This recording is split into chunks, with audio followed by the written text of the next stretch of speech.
In this video, I'm going to be storing some dried oatmeal in a mason jar with the use of a vacuum sealer. I've made a few videos about sealing dry goods in mason jars, and this one won't be a lot different. Ordinarily, I buy oatmeal in much larger quantities, but the store had a really good price on the large canisters, so I bought a couple of them. This is about one canister worth right here.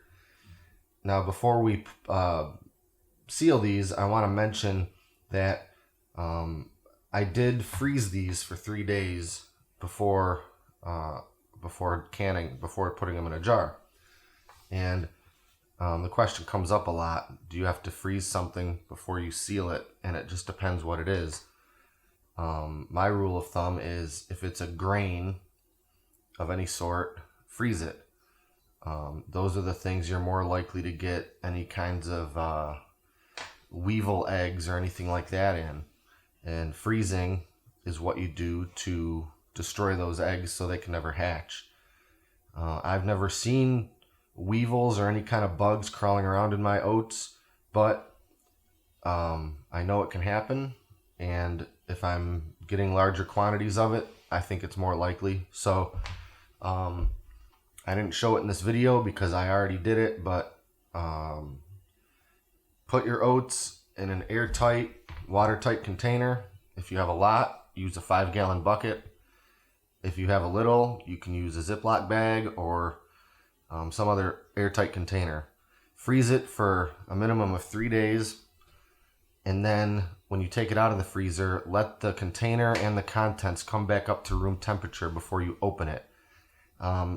This just prevents, if there's any chance that the very cold, in this case oatmeal, would attract any condensation from the air, especially on a humid day or anything like that.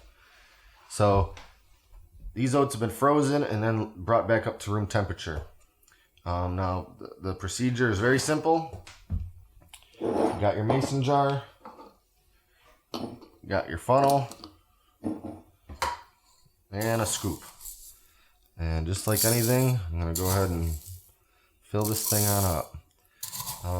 Now right here, these are just plain, original, old-fashioned oats. They're not ready oats or quick oats or whatever they call them. These are the original thing, as unprocessed as possible. So I'm just storing the oats, but I will mention that you can add some other stuff in here too. If you want to add in some of your dehydrated blueberries or other fruits, sprinkle in some cinnamon in here, that kind of thing. Obviously nothing wet, nothing even remotely wet, but if you've got some completely dried things like freeze-dried or dehydrated fruits, that can work really well in here. You know, they're original oats, they're old-fashioned oats, so you have to let them soak for a while in your hot water anyway. So sorry, I can hear the dog has found herself a squeak toy and she wants to serenade us while we make the video, but I'm not going to start it over. I'll just let her squeak. To me, the sound of a squeaky toy equals the sound of a happy dog, so I don't mind. Anyway, I'm just putting oats in here. You can add some other dried stuff too if you like to spruce it up. I tend to like them just plain, and maybe after the fact I'll drizzle some maple syrup on them or something when they're ready to eat. So it's okay to pack this in there pretty good, so I'll give it a little shake, and what I'm looking for is filling it up to just about the bottom of the funnel. You don't need a lot of headspace when you're vacuum sealing, but I like to leave a little bit. I'm just gonna do a couple of jars for this video. Whoa, I'm making a huge mess. Well, it's in the name of progress, so that's okay. That's what I get when I try to look at the camera instead of what I'm doing.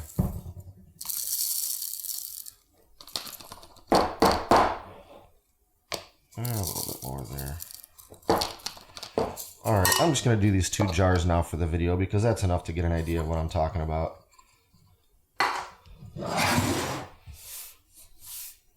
I'll clean that up later. Alright.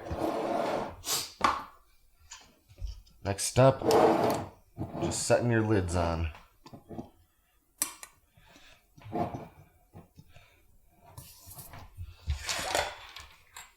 Next, I'll grab my vacuum sealer jar attachment. This is super simple to use. Just attaches with this little hose. Bring the FoodSaver in here a little bit. Next, plug this end of the little hose into this accessory port and place the jar attachment over top of your jar, sort of gently working it down until it's all the way seated. And then hit the vacuum button.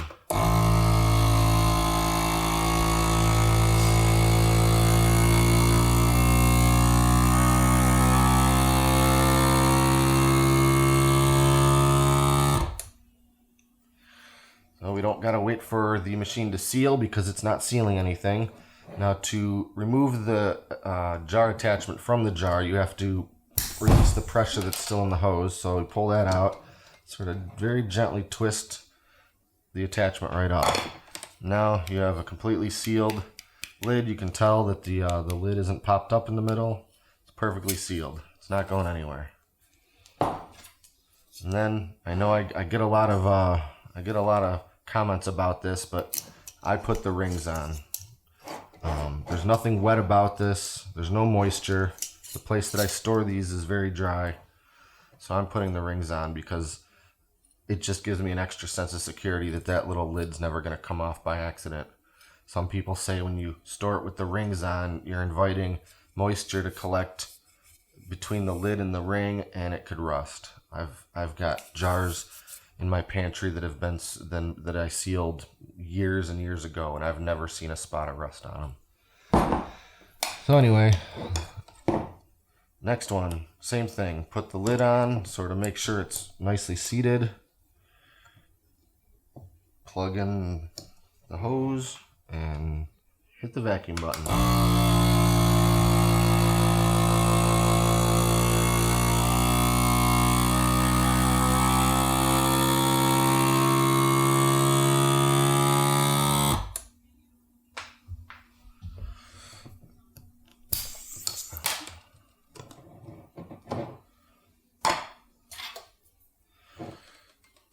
Perfectly sealed. Lid's not popped up. I'll note that when you're doing this, you want to make sure your jars are very clean and your lids are very clean. You notice some of the dust coming off of the oats. If some of that dust collects on the top edge of your jar, it can prevent a long-lasting seal. So if you think you got any of that powder on your glass, make sure to wipe off that top rim of glass before you seal it. Alright, the last step that I like to do is to print a label with my little label maker for each of the jars. So I'll go ahead and print 2 of them.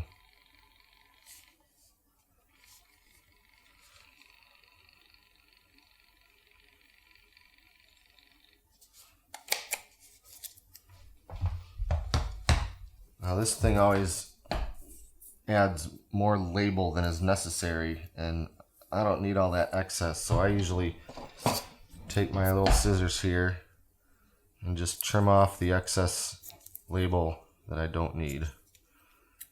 And if I'm printing something with a longer name, there might not be enough room on the lid of the jar anyway. So that's it. I don't know how well you can see that. It just says oatmeal. It has the date that I sealed it in the jars. So every one of my dozens and dozens and dozens of jars in the pantry have one of these little tiny labels on it.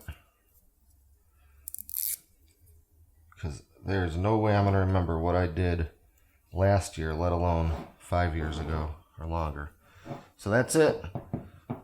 That's storing regular dried oats in a mason jar by use of a FoodSaver and a jar attachment.